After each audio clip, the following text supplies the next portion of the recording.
इस वक्त की बड़ी खबर आ रही है। Uttar Pradesh police paper leak पर मुख्यमंत्री योगी की कड़ी प्रतिक्रिया सामने आई है। मुख्यमंत्री ने कहा है कि जिन लोगों ने पेपर लीक किया है अब वह न घर के रहेंगे न घाट के रहेंगे। ये बड़ी खबर इस वक्त जहां पेपर लीक पर सीएम योगी का बड़ा बयान आया है सामने।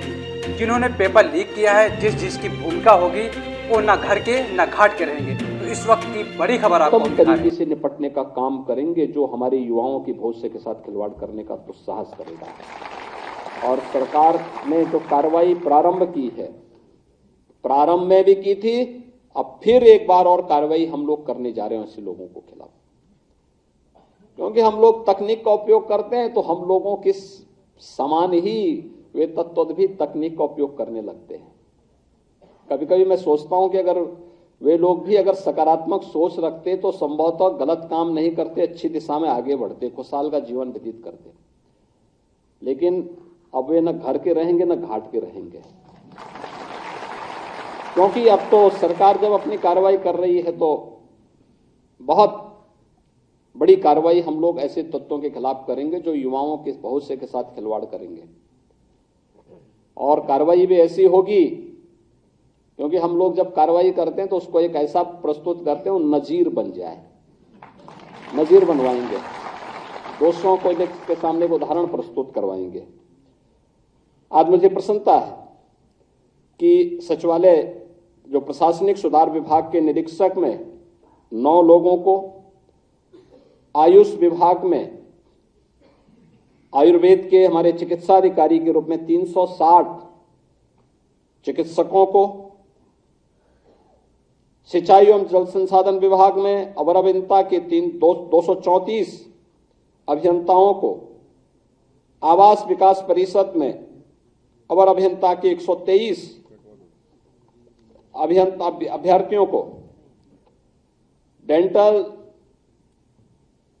चिकित्सक के रूप में 141 चिकित्सा और स्वास्थ्य विभाग में, गृह विभाग में 42 अभियोजन सहायक अभियोजन अधिकारी और उत्तर प्रदेश पावर कॉरपोरेशन में टेक्नीशियन इलेक्ट्रिकल के रूप में 852 पदों पर चयन की जो प्रक्रिया संपन्न हुई है, उन्हें ये नियुक्ति पत्र आज यहां पे वितरित हो रहे हैं।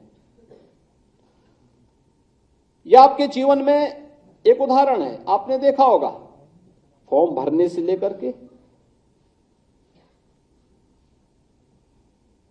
परीक्षा की पूरी प्रणाली तक और नियुक्ति पत्र प्राप्त होने के उपरांत अब आपको नियुक्ति पत्र वितरण के साथ आप जब अपने तैनाती वाले स्थल पर जाएंगे कहीं भी आपको सिफारिश की नौबत नहीं आई होगी। और सरकार की मंशा भी है कि कहीं भी कोई सिफारिश की आवश्यकता न पड़े। व्यक्ति कार्य करे, ईमानदारी पूर्वक अपनी जिम्मेदारियों का निर्वहन करे और फिर रिजल्ट पर फोकस करे। शासन की जो मंशा है वह प्रदेश और देश का विकास है।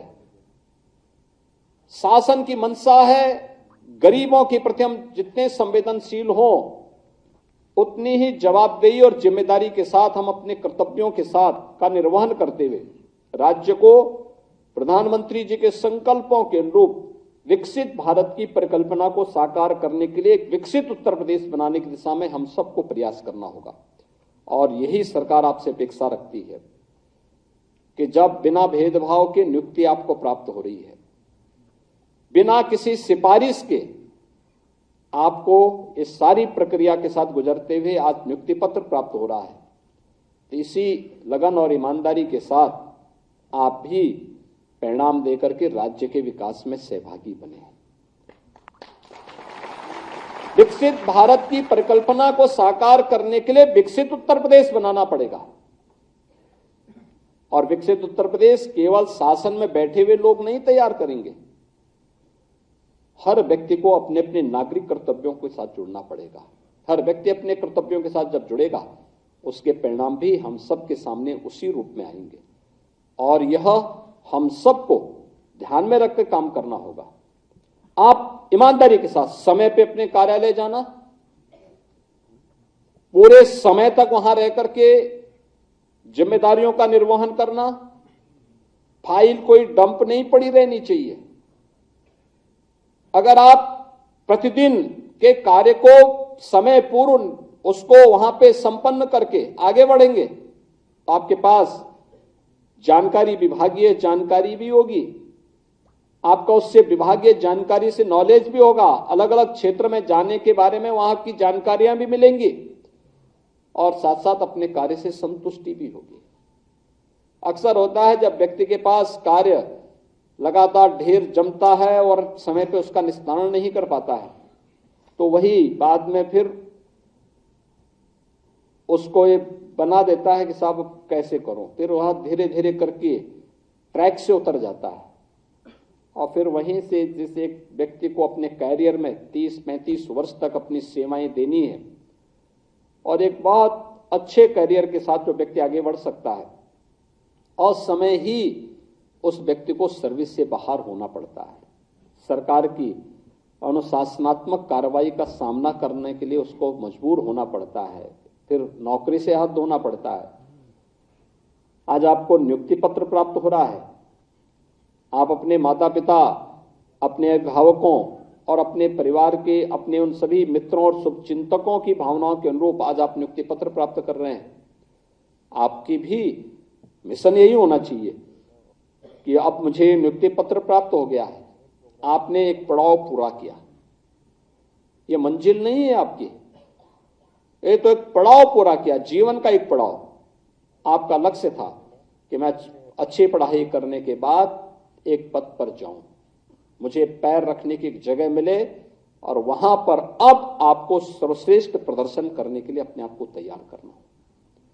जितना अच्छा आप मेहनत कर सकते हैं, जितना परिश्रम कर सकते हैं, और ये पहले 10 वर्ष के अंदर आप याद करना, पहले 10 वर्ष के अंदर जितनी मेहनत आप कर पाएंगे उस विभाग की हर अच्छाई के बारे में, उसके प्रदर्शन के बारे में और उसके भविष्य के एक रोड मैप को भी प्रस्तुत करने का आपके पास एक खाका आपके सामने होगा।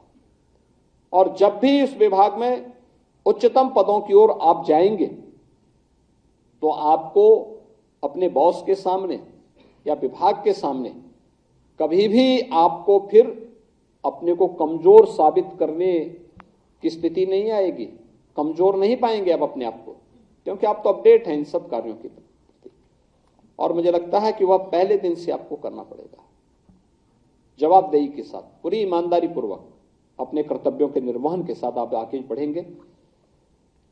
अलग अलग फील्ड से जुड़े हुए आप लोग हैं, कोई डॉक्टर है, कोई आयुष का डॉक्टर है, कोई अभियंता है, कोई टेक्नीशियन के रूप में काम कर रहा है, कोई किसी अन्य फील्ड में काम कर रहा है, किसी को सचिवालय प्रशासन में अपनी जिम्मेदारियों का निर्वहन करना है।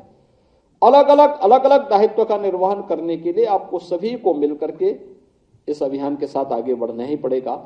और मुझे लगता है कि यह आपके जीवन में आत्मिक संतुष्टि का कारण भी बनेगा और आपको आगे बढ़ाने में एक निर्णायक भूमिका का निर्वहन भी करेगा। आज के इस अवसर पर मैं एक बार फिर से, जो पिछले हम लोगों ने अलग अलग समय में इस प्रकार के नियुक्ति पत्र के वितरण के कार्यक्रम किए, मुझे प्रसन्नता है